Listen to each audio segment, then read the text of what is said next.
Hello, good morning दोस्तों। आज मैं पुनः आपके लिए एक वैकेंसी लेके आया हूं जो कि बहुत बहुत प्रतीक्षित है। इंडियन पोस्ट ऑफिस में जो वैकेंसी निकली है, ग्रामीण डाक सेवा के लिए जो वैकेंसी निकली है, उसके बारे में आज पूरी डिटेल जानकारी लेके आया हूं। मैं स्टेट वाइज वैकेंसी निकली है, मैं इस वीडियो में बताने वाला हूं कौन से स्टेट में कितनी वैकेंसी है, पूरा डिटेल जानकारी दूंगा। कितनी योग्यता है, कैसे आपका इसमें सिलेक्शन होगा, इस बारे में पूरी जानकारी देना की शुरुआत में करने वाला हूं। तो दोस्तों, मैं विनोद श्रीवास्तव, आपका चिरपरिचित दोस्त। दोस्तों, आज मैं पुनः एक नई वैकेंसी के बारे में जो बता रहा हूं, वो उसको आप ध्यान से सुनिए और इस वीडियो को शुरू से लेकर आखिर तक देखिए। ये वीडियो आपके लिए काफी महत्वपूर्ण होने वाला है। और दोस्तों, सबसे बड़ी बात यह है कि इसमें सिर्फ और सिर्फ 10वीं क्लास पास स्टूडेंट्स भी सरकारी जॉब पा सकता है। इनके तो इंडियन पोस्ट ग्रामीण सेवक यानी जीडीएस की जो भर्ती निकली है, उसके बारे में पूरी डिटेल जानकारी दूंगा।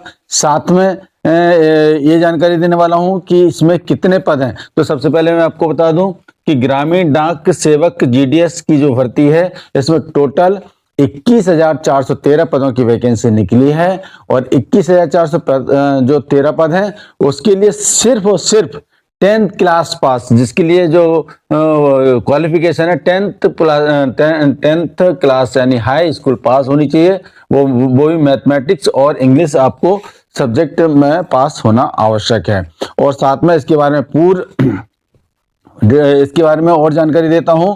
तो इसके बारे में आपको इसमें फॉर्म भरना आज से शुरू हो गए हैं और फॉर्म भरने की अंतिम तिथि है वो 3 मार्च। फॉर्म भरने की अंतिम तिथि है 3 मार्च 2025 की। फीस है वो जनरल और ओबीसी वालों के लिए 100 रुपए है। SC ST और फिजिकल हैंडीक्राफ्ट के लिए कोई फीस नहीं है। और सबसे बड़ी बात है, इसमें जो महिला आवेदक है उनको लिए भी कोई फीस नहीं है। इसमें जो कम से कम आवेदक की आयु होनी चाहिए 18 वर्ष होनी चाहिए और आवेदक की अधिकतम आयु 40 वर्ष होनी चाहिए। और इसमें जो एज रिलैक्सेशन है वो सरकारी नियम अनुसार मेल फीमेल दोनों को मिलेगा। यदि अभी तक आप मेरे चैनल पर नए हैं और पहली बार मेरे चैनल पर विजिट किया है, तो आपसे अनुरोध है कि मेरे चैनल को सब्सक्राइब करें, बेल आइकन के बटन को दबाएं, जिससे आपको मेरे द्वारा जो भी नया वीडियो जो भी इंफॉर्मेशन डाली जाएगी उसके तुरंत नोटिफिकेशन आपको प्राप्त हो सके। और अधिक मेरी प्रीमियम सर्विस के लिए आप मेरे चैनल से जुड़ सकते हैं, उसकी सदस्यता ले सकते हैं, जिसके लिए आपके पास ऑलरेडी ऑप्शन मिल रहा है। दोस्तों, मेरा चैनल जो है वो जो YouTube का पार्टनर चैनल है, जिसमें सिर्फ और सिर्फ ऑथेंटिक जानकारी दी जाती है, किसी तरह की कोई भ्रामक जानकारी नहीं दी जाती।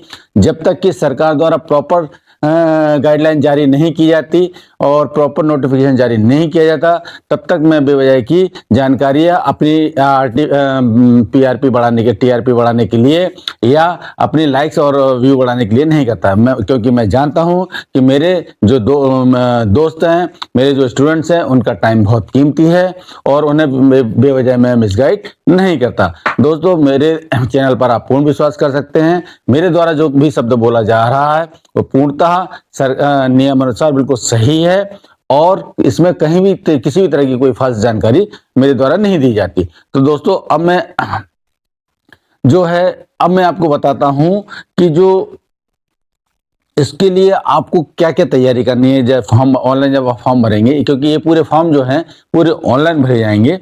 और ये जो फॉर्म भरे जाएंगे उसके लिए मैं एक समरी आपको बता देता हूं कि जो 10 फरवरी 2025 से फॉर्म भरना स्टार्ट हो गए हैं और फॉर्म भरने की अंतिम तिथि 3 मार्च 2025 है।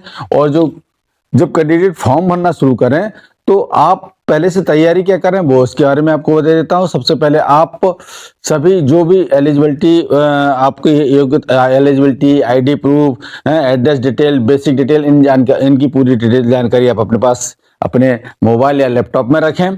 और फिर उसके बाद इन सभी डॉक्यूमेंट को स्कैन करके आप निर्धारित KB में जो भी नोटिफिकेशन में जारी किया गया उसके हिसाब से आपको उसी साइज में बना के आपसे PDF में आप सेव करके रखें।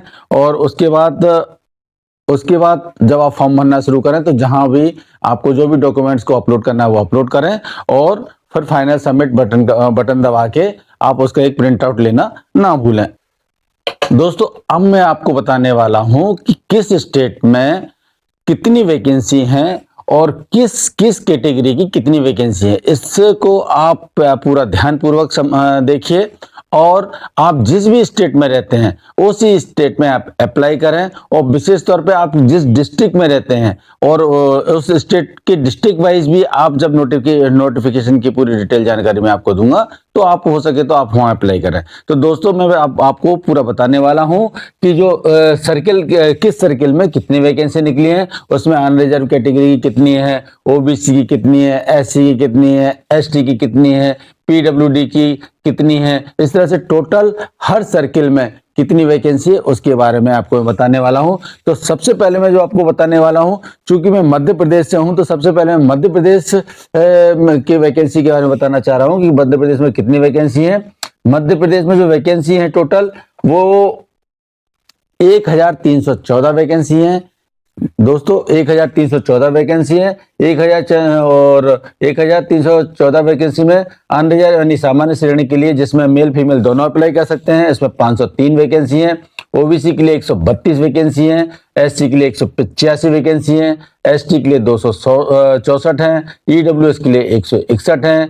पीडब्ल्यूडी की जो कैटेगरी है, एक में 23, 27, 17 और 2, इस तरह से total 1314 vacancy Madhya Pradesh circle में पोस्ट ऑफिस में निकली है। अब मैं बताता हूं और सर्किल में कौन कौन सी वैकेंसी निकली है। तो सबसे बताता हूं आंध्र प्रदेश में टोटल 1215, जिसमें अनरिजर्व में 453, ओबीसी की 239, एससी की 157, एसटी की 63, ईडब्ल्यूएस की 159, पीडब्ल्यूडी की 7, पीडब्ल्यू की 7, 14, 22, 1, इस तरह से टोटल 1215 है।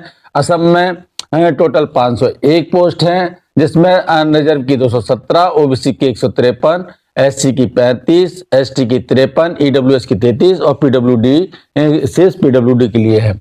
इसी तरह असम के 4 सर्किल हैं, 4 सर्किल में अलग अलग पोस्ट है। इसी तरह बिहार में जो टोटल पोस्ट है 783 पोस्ट निकली है पूरे, उसमें जिसमें कि 308 जनरल के लिए है सामान्य श्रेणी के, ओबीसी के 224, एससी के लिए 117, एसटी के लिए 42, ईडब्ल्यूएस के लिए 68 और पीडब्ल्यूडी के लिए शेष पीडब्ल्यूडी के लिए है। छत्तीसगढ़ में टोटल पोस्ट है वो 638 पोस्ट हैं।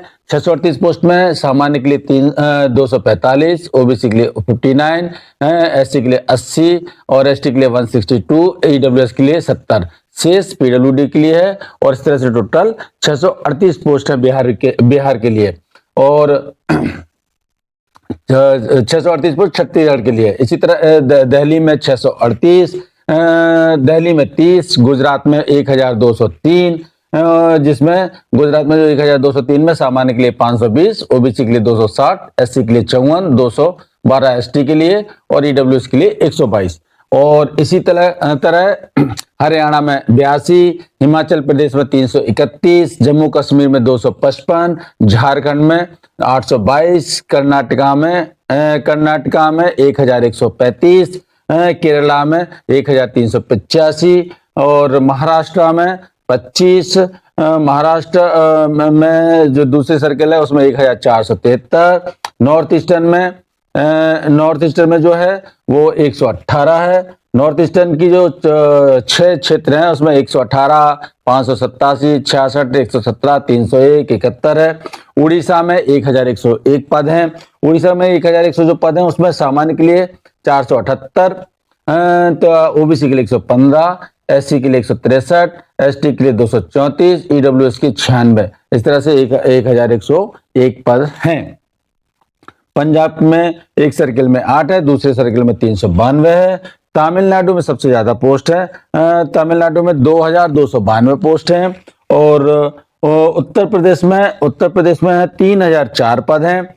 और उत्तर प्रदेश में जो 3004 पद हैं उसमें 1374 पद सामान्य श्रेणी के लिए, 789 पद तो ओबीसी के लिए, 554 पद एससी के लिए, 28 पद एसटी के लिए, 223 पद ईडब्ल्यूएस के लिए, इस तरह से टोटल 3004 पद हैं। और उत्तराखंड में 568 पद हैं, वेस्ट बंगाल में 869 पद है, और तेलंगाना में 519 पद है। इस तरह से टोटल सर्किल वाइज जो टोटल 36 सर्किल में टोटल जो 36 सर्किल हैं जिसमें वैकेंसी निकली हैं पोस्ट ऑफिस की ऑल ओवर इंडिया में, उसमें 21,413 पद की वैकेंसी निकली है, जिसमें कि मेल फीमेल दोनों अप्लाई कर सकते हैं। और मेल फीमेल, उसमें सबसे बड़ी बात है फीमेल के लिए और SC ST OBC के लिए जो परीक्षा फीस है टोटल 0 है। इस तरह से सभी फीमेल्स के लिए और इस तरह से टोटल मतलब जो टोटल है उसमें सामान्य श्रेणी के लिए 9,735 पद हैं, OBC के लिए 4,164, SC के लिए 2,867, ST के लिए 2,086, EWS के लिए 1,952 और शेष PWD के लिए। इस तरह से मैंने अभी आपको सिलसिलेवार बताया कि टोटल 36 सर्किल में आपकी ऑल ओवर इंडिया की जो टोटल 36 सर्किल में वैकेंसी निकली हैं और इन वैकेंसी के बारे में पूरा विस्तृत बताया। तो दोस्तों आप अपने सर्किल के हिसाब से, आप अपने स्टेट के हिसाब से उसमें आप अप्लाई करें। आप कहीं भी ऑल ओवर इंडिया में अप्लाई कर सकते हैं, लेकिन आप अपने सर्किल में करें तो आपको नौकरी करने में आसानी होगी और आपके घर के पास होगा तो आपको और चीज़ों की सुविधा भी मिलेंगी। तो दोस्तों इस तरह से मैंने आपको सिलसिलेवार बताया।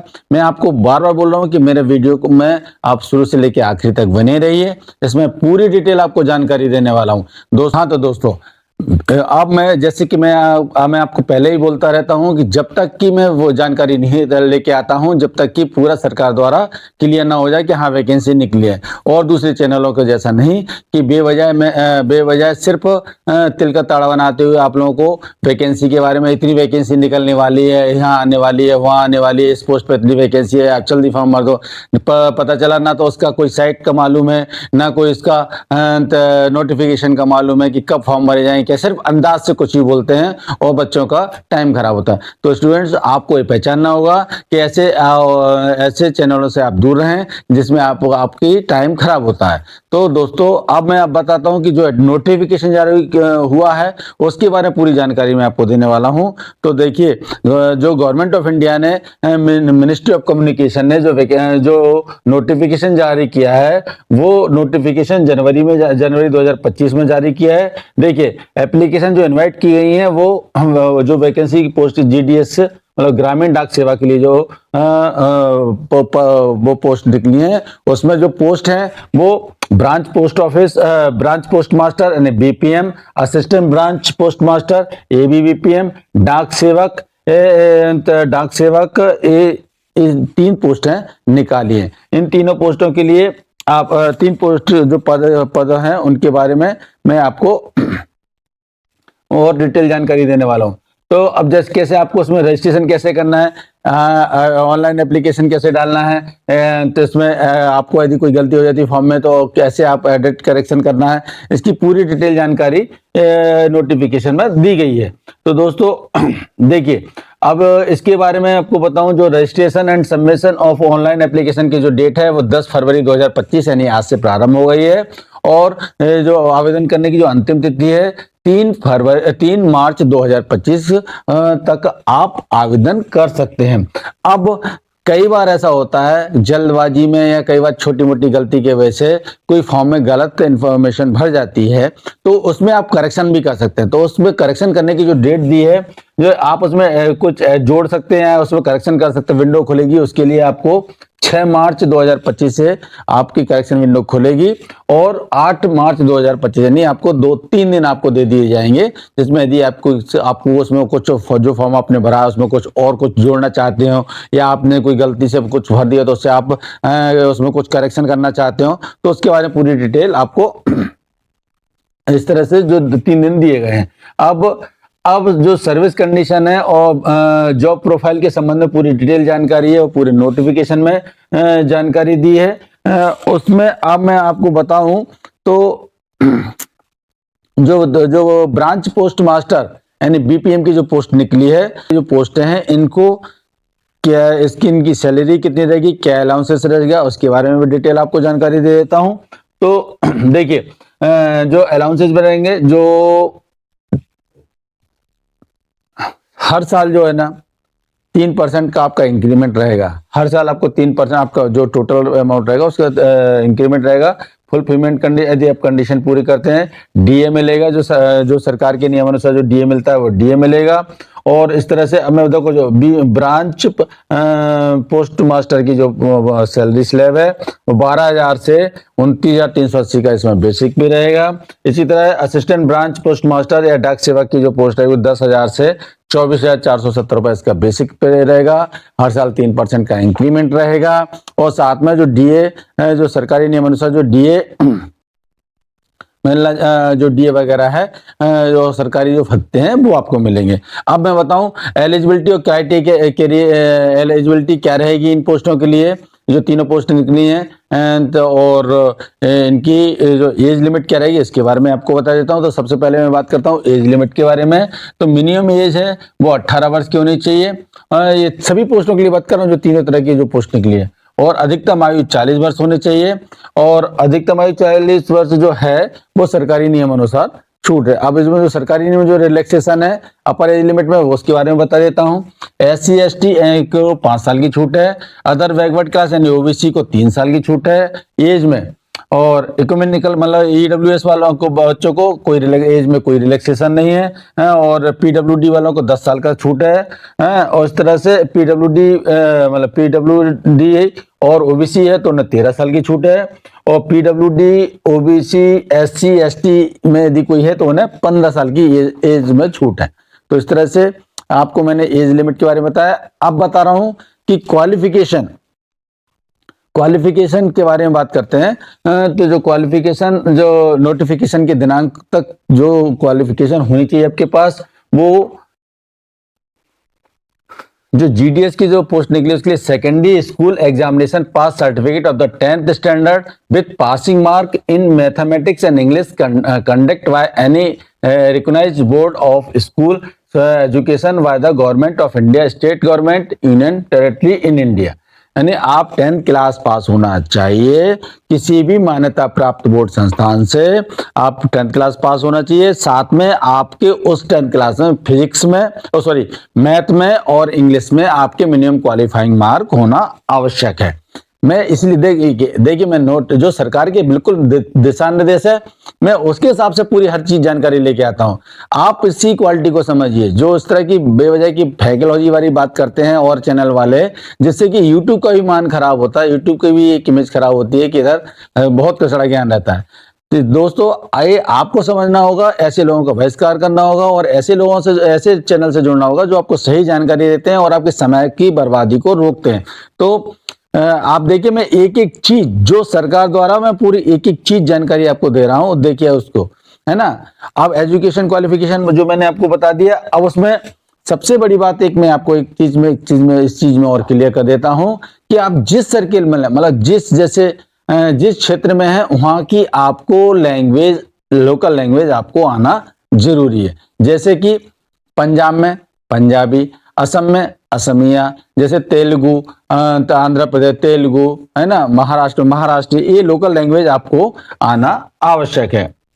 देखिए the applicant should have studied the local language at least up to 10th standard. यानी उड़ीसा में उड़िया, तो जो 10th लेवल पर आपको लोकल लैंग्वेज पास होना आपका आना चाहिए। ठीक है। स्पेशल प्रोविजन देखिए स्पेशल प्रोविजन फॉर जो एक स्पेशल प्रोविजन रखा है वो अरुणाचल प्रदेश के लिए, वो आप स्पष्ट ध्यान से देखिएगा।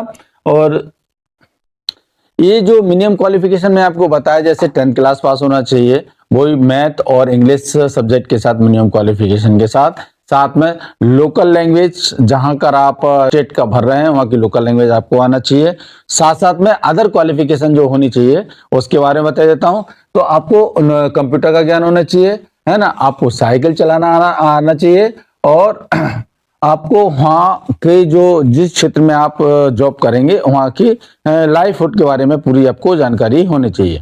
ठीक। रिजर्वेशन के बारे में बात करते हैं तो आपको जो रिजर्वेशन होगा चाहे SC ST PWBD या EWS की जो भी रिजर्वेशन भरना का है, आपको मेरे इस नोटिफिकेशन में फॉर्मेट दिया हुआ है, उसी फॉर्मेट में आपको सर्टिफिकेट बना के सबमिट करना होगा।